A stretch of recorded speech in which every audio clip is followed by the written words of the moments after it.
Good day everyone, I am here presenting my report about alternative delivery system in chapter 9. So at the end of this chapter, you are expected to create a learning program that introduces an alternative delivery system. So understanding the distance education. It is every parent's wish to send their children to go to school, to attend classes, and have education that will help them land a fine job in the future. So, mao man gid na no ang mga pangandoy sa atong mga ginikanan nga makahuman kita sa pag-eskwela, maka-eskwela ta kay aron na atay nindot nga kaugmaon. So, have you watched some documentaries showing how students in rural areas go to a faraway school just to attend classes? So, tan-awan ninyo no nga daghan kay mga in my experience ganin no nga like mobakta sa layo kayo nga lugar, pila ka kilometro para lang makaabot sa eskwelahan, no, para maka-attend sa classes. So somehow uban daghan kay nga mga kabatan-unan karon nga eager kay nga mo school, mo ato sa eskwelahan, pila ka bukid ang labngunon, pila ka sapa ang ba no, grabe. O kamo siguro karon na ang mga experiences nga ingon ana like magbaktas, no? So enjoy naman sad noon ang katong mga experiences. And there are students also who wish to be educated without confining themselves in the four corners of the room.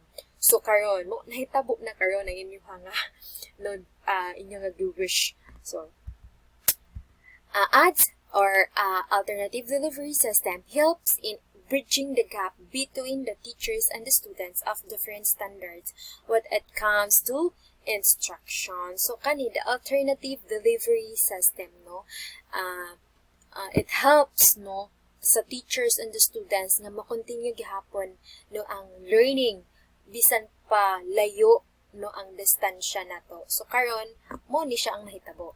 So, distance education. So, the distance education is a method of education where students can study in their own choice of pace and time. So, without having to meet their teachers face-to-face, na makakontinue gihapon ang learning, no, still, makakatan gihapon tabisan we are far to each other. No, labi na ang teachers, nasa layong edapit din ang student na po diri sa bukid, no, like, continuous or gihapon ang learning. So, mo ni siya, no, mo ning na-creating alternative delivery system. So, characteristic of distance education. So, it provides learners with physical disabilities, work, and other personal reasons a chance to learn and be educated without attending formal schooling, no, bisan disabled unsa pa na diha nga status sa imong life, like na kay work. So, grabe mo ni ang nakanindot, naka-advantage niya, like, kaning distance education, like kanang makakatang gihapon ta, no, daghan kaayo gihapon og way nga maka-learn ta, like daghan kaayo here the alternative delivery system nga gi-offer. So it aims to achieve independent learning, like kana na lang ikaw na lang mag-study, independent learning, mag-search na lang sa Google, to watching the videos, no, daghan kaayo para makakatanta nga by our own.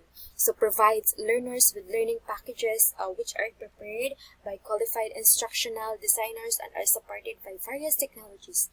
So it provides accessibility to learners, it provides convenience and flexibility to learners, so in just one click, no, it is cost effective, it provides greater access to new technology, no nga kanang grabe na kaayo ng mga current generation, grabe na kayo sila, daghan na kayo sila mga nahibawan about technology. So, ma-access na nato, no, ma-access gid na nato, no, as we learn something new, no, tamo na siya nga, tanan nga, naan na to even our social media platforms, or bisan sa panilihan na to, we will use it, no, for maka-learn ta, makakapunta. So, it supports a student-centered approach. And technologies that support distance education. So, muna sila ang mga technologies na nag-support para bisan layo ta, no, we are far to each other, makontinue gihapon ang ato ang pagkat-on. So, here, the alternative delivery system. The broadcast radio, the audio conferencing, the video conferencing, web conferencing, online technologies.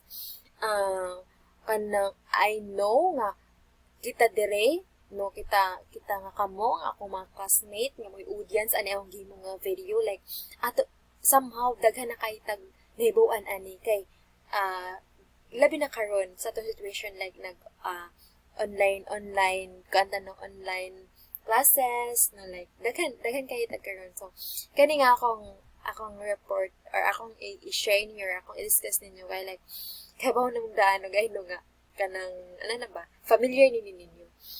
Here the alternative delivery system, the broadcast or radio.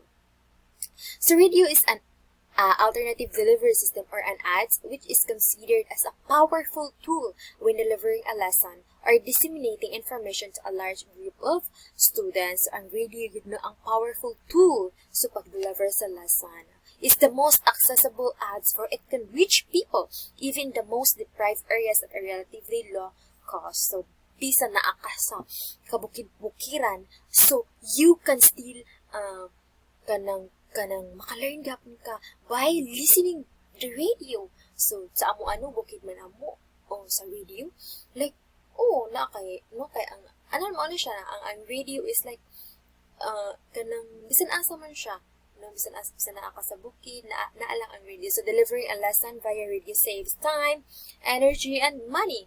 So teachers are trained in the use of broadcast radio to make them knowledgeable and skillful with the use of this ads to make the delivery successful. So ang broadcast radio no kay it deliver can be in discussion, documentary, drama, di ba? Kasi hilag drama in listening sa radio. Dili katulgan, dili matulog ug udto kay maminaw og drama. So by that, no, daghan kayo useful gyud kayo ang radio. Labi na in current nga atong situation like nanagani station no nga dito na discussion sa subject, no. Na ako nadunggana sa elementary na sa high school sa karon, kana na station nga to lang maminaw kung kuan gyud kay like online class beta nya module no. So here, the use of broadcast radio may be of advantage and disadvantage to both teachers and students. Advantages. So most accessible medium in terms of geographical reach. So cost of radio is relatively low. Radio can be used with other media or materials. It helps people in rural areas be literate in the ABCs and 1, 2, 3's life. So, di ba, bisan ka nang makakuanta sa tao, mga taga-probinsya man sila, pero walay grado, wala naka-eskwela, grade 1, 2, 3, 2, nanguwa mo siya, pero kaya ba, sila din know how to, how to sing A, B, C, D, E, F, G, then how to count, because through listening via a radio. So, muna siya, no, grabe ang advantage sa broadcast radio. Ang disadvantage po kay people in rural areas may experience difficulty in purchasing a radio. Sa uban nga, maglisod yun. Poor reception may bring poor delivery of instruction. So, mauni siya, magkasayop-sayop. Broadcast schedules may bring inconvenience to students. And learning without visuals may be challenging for visual learners. So, especially na ako, kay visual learners ko nga pagkatao. So, interaction among learners is limited. So, limited yun, no? So, here, ay sa audio teleconference. So, mauto siya ang broadcast radio, no? Kay ay sa audio teleconference. So, audio teleconference is also known as telephone or phone conferencing or teleconferencing. So, the telephone is an alternative delivery system in which instructions may happen through telecommunication system.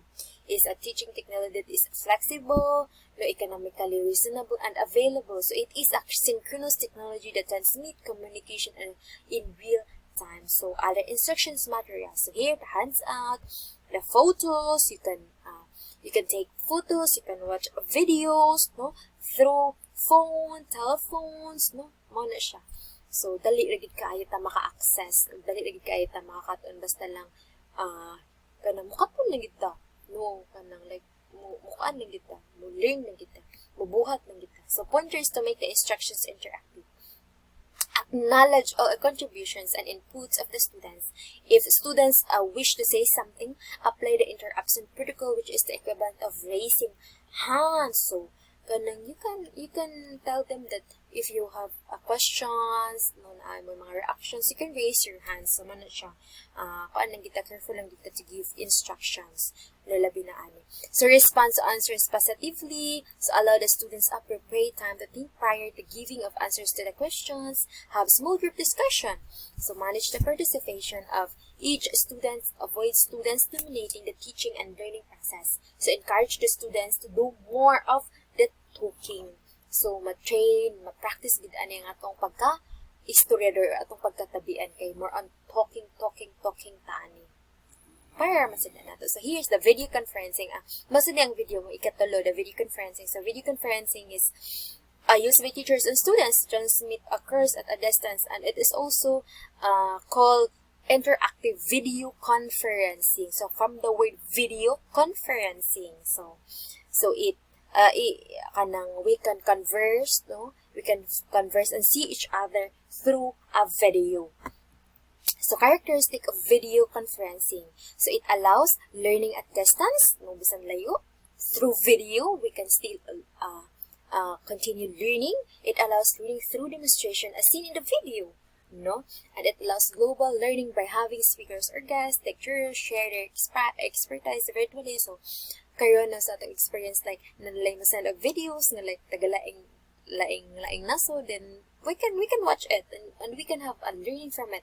It allows continuous interactivity, it allows access to information, it allows conduction of virtual field trips, it stimulates learning environments, it is flexible, it is affordable, it promotes global collaboration. So kanang global gid like kanang in video conferencing like maka-watch itag videos bisan asa pangakuan, no, nga country or lugar, no. Characteristic of video conferencing that support a learning environment.